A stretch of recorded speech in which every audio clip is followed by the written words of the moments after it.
Hey everyone, and welcome to my channel. Today, I'm going to be showing you how to log out of Wealthsimple. I know that Wealthsimple is a great platform for investing, but sometimes you may need to log out for a variety of reasons. Maybe you're having trouble with your account, or maybe you're just trying to clear out some old devices. Whatever the reason, I'm here to help. How to log out of Wealthsimple. Go to the Wealthsimple website or app.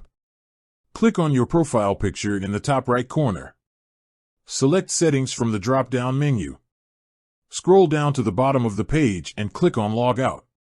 You will be redirected to the login page. If you are using the Wealthsimple app, you can also log out by tapping on the menu button in the bottom left corner and then selecting Settings. If you have forgotten your password, you can reset it by clicking on the Forgot Your Password link on the login page. If you are having trouble logging out, you can contact Wealthsimple support for help. That's all there is to it. I hope this video has helped you learn how to log out of Wealthsimple. If you have any questions, please leave a comment below. Thanks for watching. If you found this video helpful, please give it a thumbs up and subscribe to my channel for more videos like this. Outro. Thanks for watching. I'll see you next time.